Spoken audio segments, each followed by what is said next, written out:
Nokia, one of the world's leading mobile phone suppliers, is one company that is already seeing the benefits of using the system. Nokia has installed 35 Halo studios across its worldwide offices, in locations such as China, Singapore, Finland, USA and the UK. During the second quarter of 2008 alone, Nokia used Halo for around 8,000 hours. The system's had a very big impact on improving our environmental savings within Nokia. As such, it reduces our travel significantly and therefore enhances our aspiration of being a very environmentally concerned and caring organisation. HP estimates that flying just one person on a round trip from the Nokia headquarters in Finland to the Nokia California office generates nearly 2 tons of CO2, which is equivalent to taking more than 130 cars off US roads for one day. HP's efforts have not gone unnoticed, and the technology has won praise from a number of leading environmental groups. The Environmental Defense Fund, a leading US organisation finding solutions to some of the most pressing environmental challenges, recently recognised the Halo technology in its Innovation Review. At EDF, one of the things that we do is help to accelerate the commercialization of new technologies that have both environmental and business benefits. And these kind of advanced telepresence systems, like Hewlett-Packard's Halo system, we think do just that. They have the potential to replace in-person meetings, air travel, car travel, with a virtual experience that gives you the same business value. Another key aspect of HP's climate change strategy is reducing the carbon footprint of its products and services. In 2007, leading international technology provider 3M, with the help of HP, eliminated the use of 4,000 underperforming printers, including more than 100 different models at its offices worldwide, and replaced them with HP's MFPs, or multi-function printers. These MFPs helped 3M transform its printing infrastructure on a global scale to lower the carbon and overall environmental footprint. By utilizing the managed print service, we've drastically reduced the number of devices we have, probably close to a half. And by this, we also reduce the power consumption just by a lot fewer devices, newer devices that are much more power efficient, replacing old ones that use a lot greater power. As a result of installing the new MFPs, 3M has reduced its energy use and corresponding CO2 emissions over the past 3 years by nearly 4,000 tonnes, amounting to a saving of close to $1 million. In addition to this, 3M also managed to save almost 100 million sheets of paper a year. This forward thinking has also extended to the entire life cycle of HP's printing products. Careful environmental consideration goes into the management of hardware and print cartridges. Businesses such as 3M are able to recycle their empty print cartridges through HP's Planet Partners program.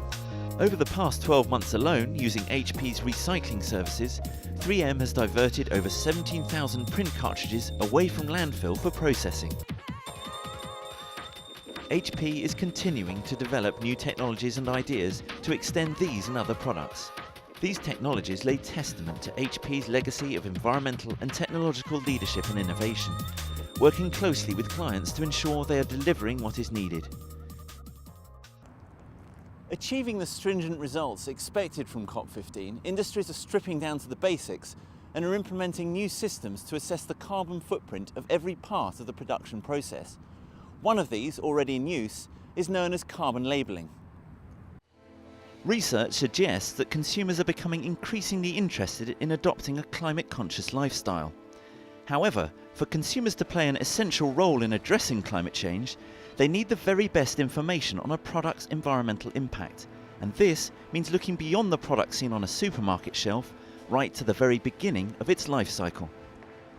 The Carbon Trust, set up by the UK government in 2001, is addressing this challenge. In October 2008, the Carbon Trust and its partners introduced a system for measuring a product's carbon footprint called PAS 2050. This is the first international standard for companies to measure the carbon footprint of their products and services.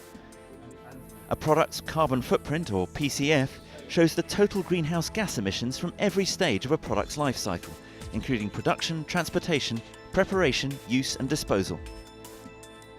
the key to a low-carbon economy and to a low-carbon society is one where we all as individuals continue to lead happy, fun, fulfilled lives, but we're able to do that minimising our impact on the climate. And that means brands, businesses, and the products and services that we all enjoy are delivered to us in a low-carbon way.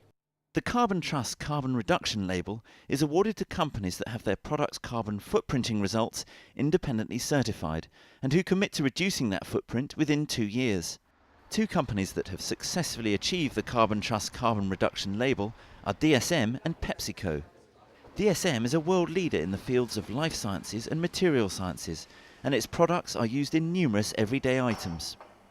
DSM is a vitamin producer, which means we are very much at the beginning of the value chain. Our customers would typically come to us because we are a credible source, and providing a credible scheme provided to carbon footprint is just one element in that offering. DSM has made a commitment that we will provide full carbon footprint transparency for all our products. This is DSM's Dowry plant, located in Scotland, UK. In 2008, this site achieved the Carbon Trust Carbon Reduction label. It has initiated a number of carbon reduction measures on site to reduce the embodied carbon of the vitamin C powder produced at this plant. Well, when we did the life cycle analysis on our product, we found out that 60% of our carbon footprint was generated here on site. What we're trying to do here on site is to improve our efficiency related to energy consumption. Secondly, we're trying to invest in new production routes, different ways, alternative ways of producing our products. The DSM plant uses natural gas in its production processes, and the use of a combined heat and power plant means waste heat is reused to generate power. Excess energy is exported to the grid, which represents enough electricity to power up to 36,000 homes. Through the optimization of operations, a 25% reduction in steam consumption has also been achieved.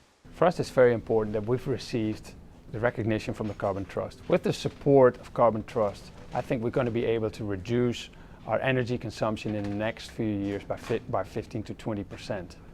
PepsiCo, one of the world's leading consumer products companies, has also achieved the Carbon Trust Carbon Reduction label when it introduced the label to its Walker's Crisp brand in 2007. Walker's manufacturing site in Leicester is the location for the largest crisp manufacturing plant in the world. The site produces more than 11 million bags of crisp per day and uses about 800 tons of potatoes.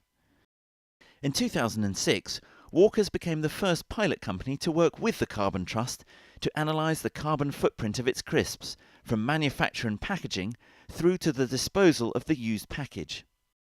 Using the pilot methodology, it was found that each bag contained 75 grams of CO2.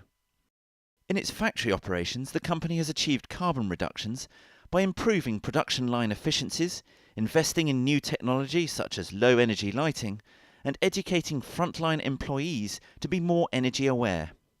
It has also looked at its supply chain to help its suppliers reduce their carbon footprint too. The major areas of embedded carbon were in its raw materials such as potatoes, sunflowers and seasoning. Since 2007, Walker's has sourced 100% British potatoes, leading to a supply chain concentrated in the UK. The reduction in the embodied carbon is impressive.